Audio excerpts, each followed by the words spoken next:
Hello and welcome to Wine Club Reviews. In this video, we're taking a look at another Lego Polybag. And we're going to be doing one of those Lego Polybag build-alongs that I've been doing, well, pretty much every day for a while. Anyway, this one is set 30386, and this is Poe Dameron's X-Wing Fighter from the more recent series of Star Wars movies. I think this is probably from The Force Awakens, right? I'm not sure. I had to look up the exact date this came out, but I'm assuming it's from The Force Awakens. Anyway, if you like this kind of video and you want to see more of them, I plan on doing one of these Polybag build-alongs a day, every day for the foreseeable future. So if you enjoy this kind of thing, please think about subscribing and turning on notifications so you'll be notified by YouTube when I post the next one. Also, I've included links in the description if you want to actually build along with me for this video.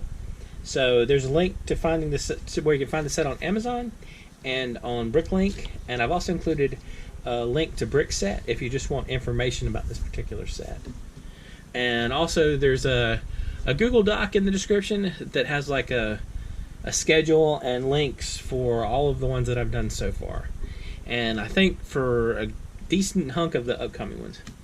Anyway, let's take a look at this thing and see about putting it together.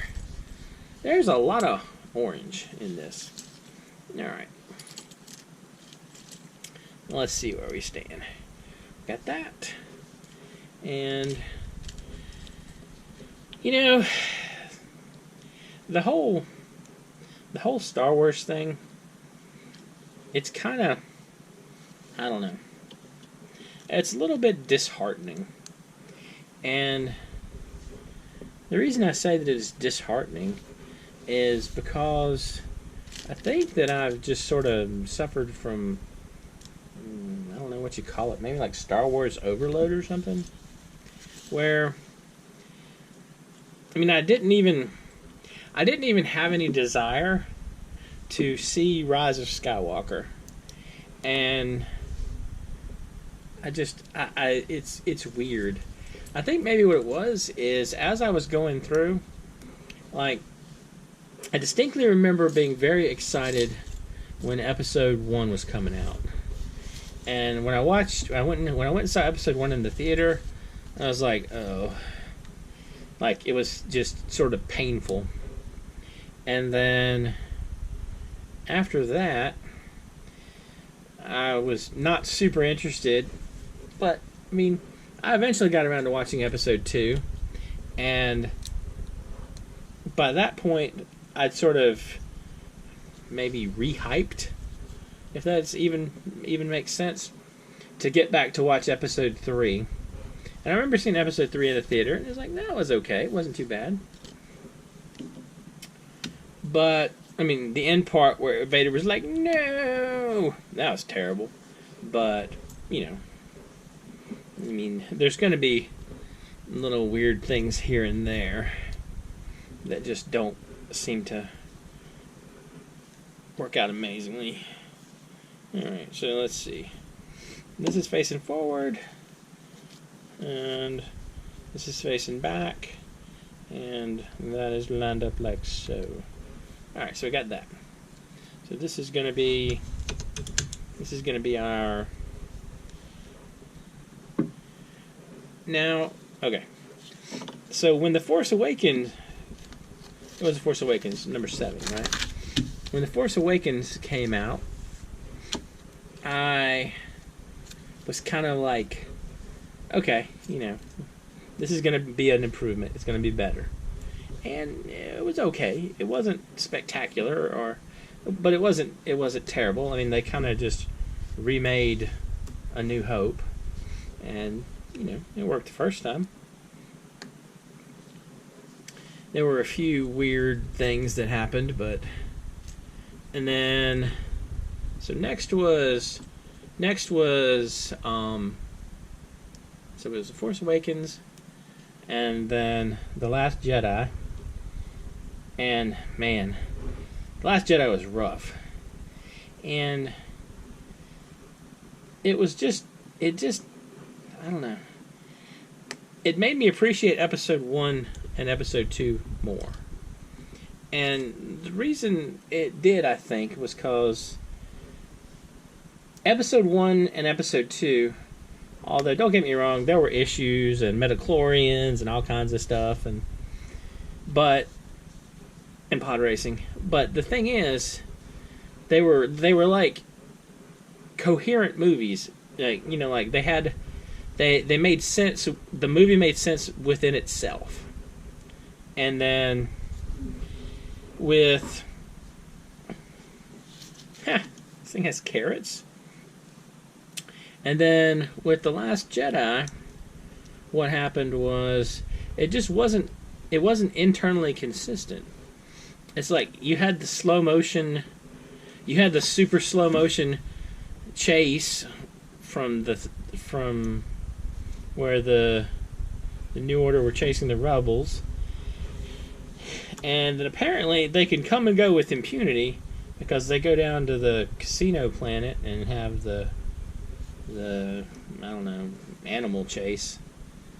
They miss a perfect chance to go pick up Lando, who should have been on the casino planet, and instead they get the weird kind of guy with the stutter, and then they go back, and the way they solved the problem, where the admiral like torpedo, or I'm sorry, the admiral hyperspaces into the First Order ships, it just doesn't make sense.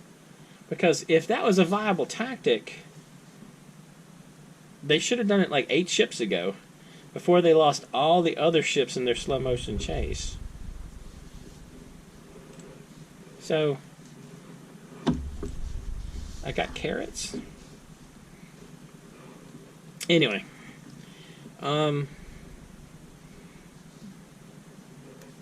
know, there are other issues with that too. Like the whole way Luke is characterized just didn't work for me. And apparently it didn't work for Mark Hamill either.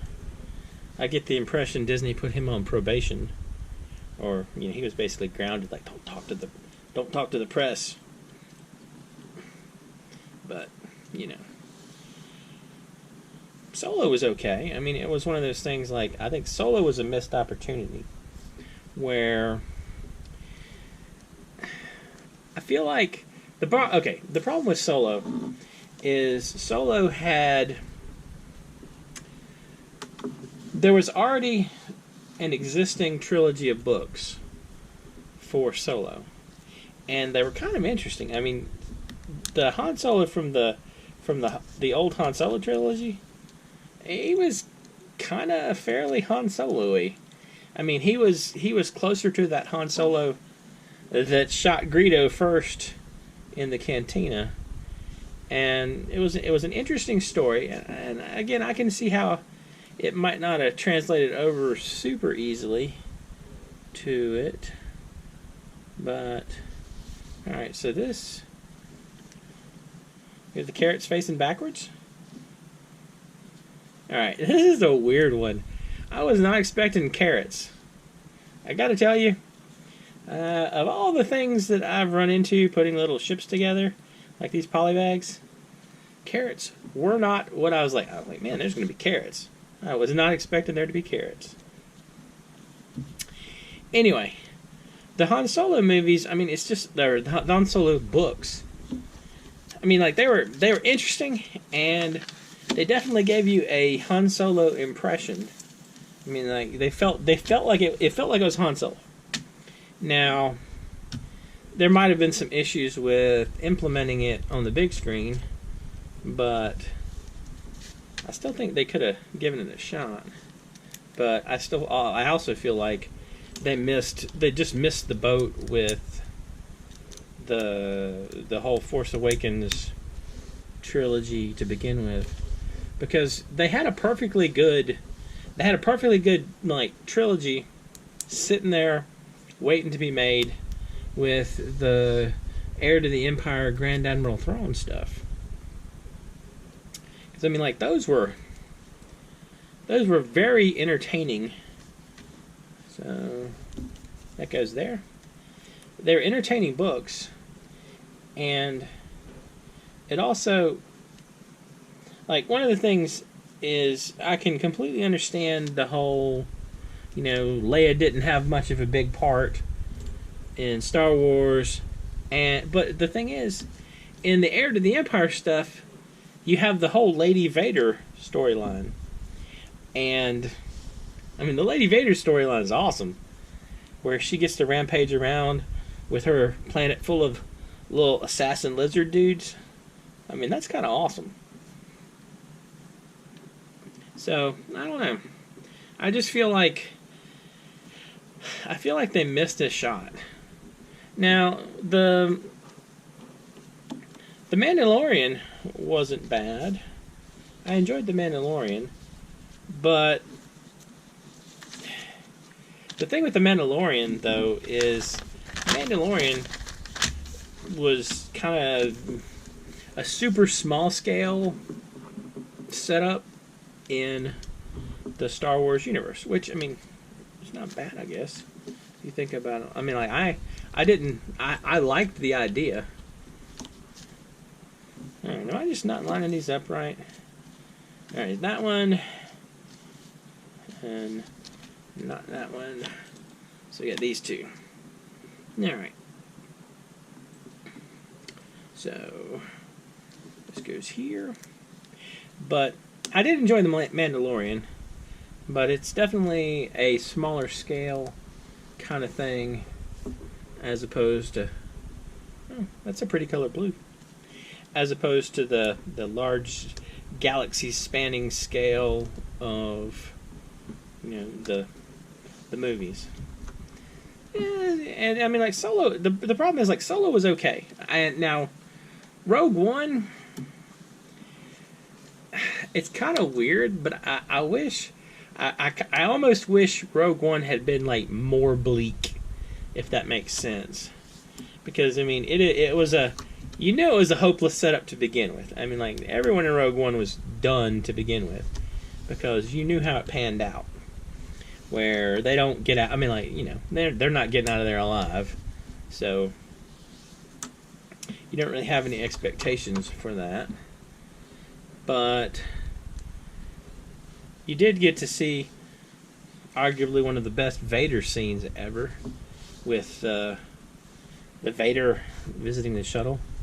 By the way, that's a ski pole, like a minifigure ski pole. It's kind of cool. So a ski pole and a periscope gets us the wing cannons. But I don't know. It's like Rogue One. Rogue One, you knew everyone was doomed to begin with, so it's not like you're gonna, you know, be shocked or sad that, oh no, they didn't survive. So, you know, why not go with real, like, you know, like, make them feel it. The other thing about that is, like, I don't think I care for the whole thing where they're taking actors and actresses that are not alive anymore and sticking them in movies. I mean, it's a bad precedent to set if you think about it, because, I mean, there's going to be a point where you just don't need humans anymore, and I don't know how crazy I am about that particular idea. Anyway, this is a neat, all Star Wars related rambling aside, this is a pretty neat looking little X-Wing. Now, alright, so got that there, and one more little cannon right Right there. Make sure these are all the same way. Okay, so now we just attach these. So one goes here, and that one goes here, and the other one goes here. Alright, so you kind of flip them around. This one goes here. Straighten out that little thing right there. And this one goes here. And that's it. Alright, let me tidy up our wings.